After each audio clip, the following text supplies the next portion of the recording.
Hospitality हो। भिड़े बहन, ये हॉस्पिटल नहीं है, होटल है। अरे दया भाभी, हाँ? हॉस्पिटल नहीं, हॉस्पिटैलिटी यानी अच्छी खातिरदारी।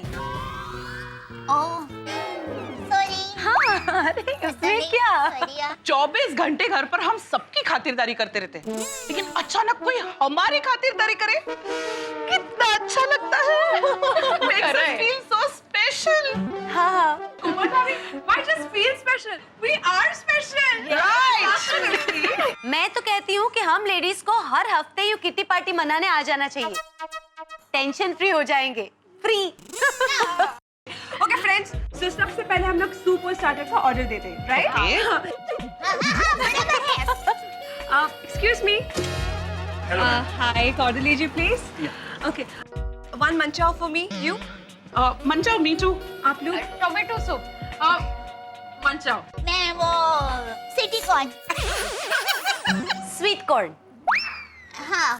और मेरा वेज क्लियर सूप। हाँ, स्टार्टर्स में जो अच्छा है वो प्लीज लेके आइए, okay? Okay, ma'am. Thank you.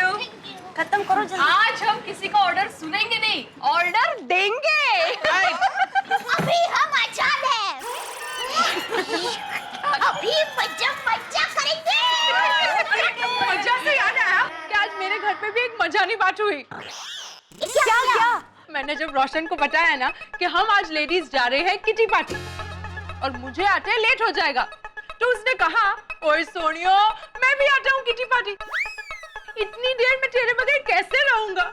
गेलो क्या हुआ कि किटी पार्टी? ओहो रोशन भाभी, सोनी भाई तो 2 मिनट के लिए भी आपसे दूर नहीं रह सकते ना। माधवी भाभी, सारे पति ऐसे ही होते हैं। आपको पता है तारक मुझे क्या कहते हैं?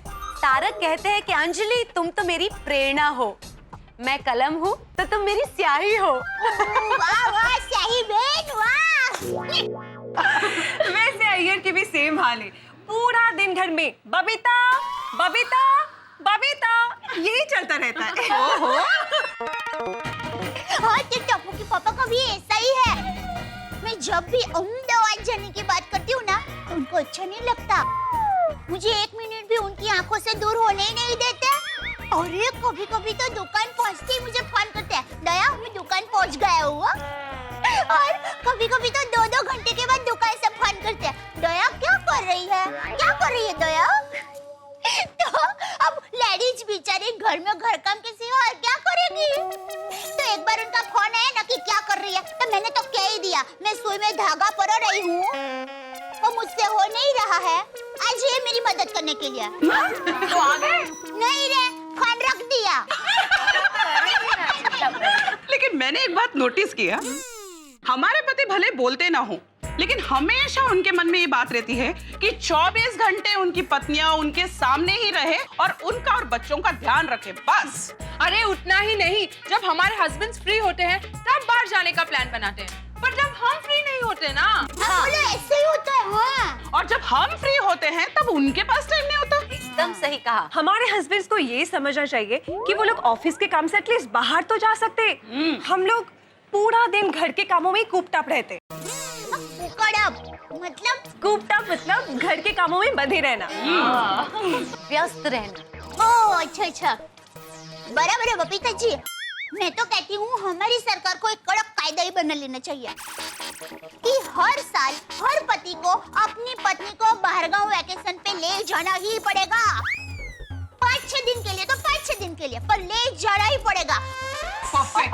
और अगर पति लोग बाहरगांव वैकेशन में नहीं ले जाते हैं तो उनको 10% टैक्स भरना पड़ेगा। गुड आइडिया दया भाभी। वैसे भी पति पत्नियों से उतना नहीं डरते जितना सरकार के टैक्स से डरते हैं। यू नो फ्रेंड्स, मैंने और एक बात नोट की, जैसे अगर हमारे हस्बैंड्स को कोई उनका पुराना दोस्त मिल जाता है ना, तो देर तक उनके साथ गप्पे लगाते हैं और फिर बिना इन्फॉर्म के लंच या डिनर करके आ जाता है एंड फिर घर पे आके कहते, मैं तो खाना खा के आया हूँ। और हम घर पे खाना बना के इंतजार करते भूखे बैठे रहते हैं। तारक का भी यही प्रॉब्लम है। अरे मोरा रोशन भी है वो अच्छे, जैसे ही पार्टी शादी का मूड बनता है ना, बिना कुछ कहे अपने दोस्तों के साथ निकल जाता है और पार्टी शादी करके आधी रात को घर लौटता है। लेकिन एक बात कहूँ, ऐसी खट्टी मीठी बातें तो होती रहती है, पर हमारे पति हमारा ख्याल भी बहुत रखते हैं, हाँ? हमें प्यार भी बहुत करते हैं। वैसे मेरे ये भी ऐसे ही है। माधवी भाभी, भिड़े भाई तो आपका कितना ख्याल रखते हैं, आपकी कितनी मदद करते हैं। हाँ। ओहो, इससे मुझे एक किस्सा याद आया, बताऊं? एक दिन क्या हुआ ना, ये बिना वजह मुझ पे गुस्सा हो गए, तो मैंने भी गुस्सा जताया। मैंने उनसे बात करना ही बंद कर दिया। फिर हाथ पैर जोड़कर मुझे मनाने लगे। माधवी, माधवी, अरे चुकी झाली बाबा, माफ कर मला। वो बच्चों की एग्जाम की वजह से थोड़ा टेंशन में था, इसलिए सारा गुस्सा तुम पर निकल गया। मैं आपकी पंचिंग बैग हूँ जो सारा गुस्सा मुझ पर निकाल रहे हो आप? अरे बोल रहा हूँ ना, मैं गलती हो गई, मुझे माफ कर दो माधवी, माफी मांग लेना मैंने। अच्छा, तुम जो सजा दोगी ना वो मुझे मंजूर है। सच? सच, एजुकेशन की कसम। तो ठीक है, बेंच पे हाथ ऊपर करके खड़े हो जाइए। एवढंच ना त्या कहते? बेंच पे हाथ ऊपर करके खड़े हो जाइए। नहीं नहीं माधवी, एजुकेशन की कसम खाई है आपने। ठीक है।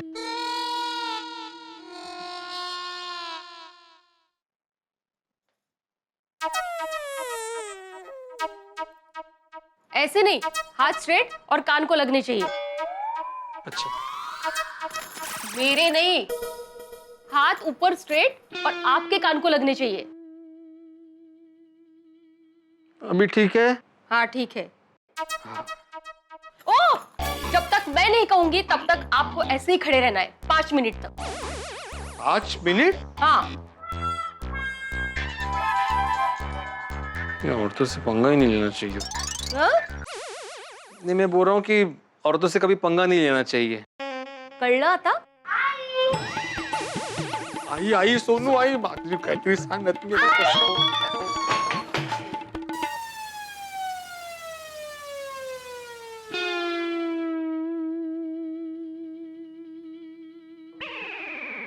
आई, बाबा ऐसे क्यों खड़े हैं जैसे उनको किसी ने पनिशमेंट दी हो?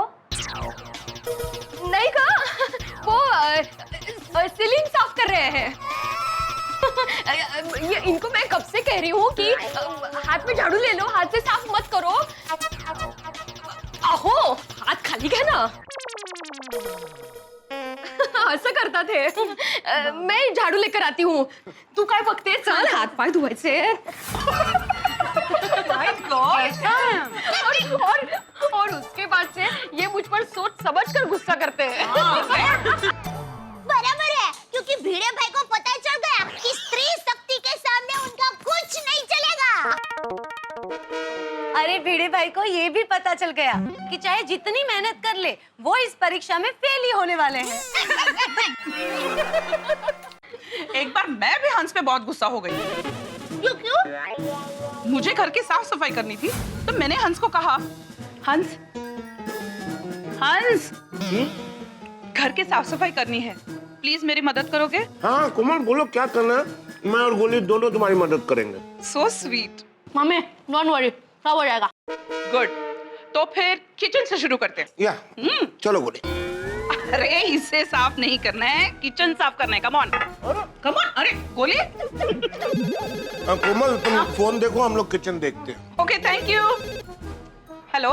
कुछ देर बाद फोन रखकर जब मैं किचन में गई तो मैंने क्या देखा?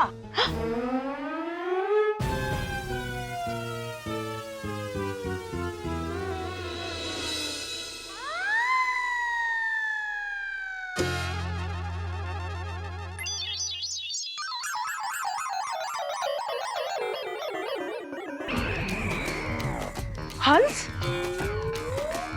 गोली, क्या कर दिया तुम दोनों ने? कोमल तुमने ही तो कहा था ना किचन साफ करने को। फ्रिज से शुरुआत कर दी है हमने। हाँ।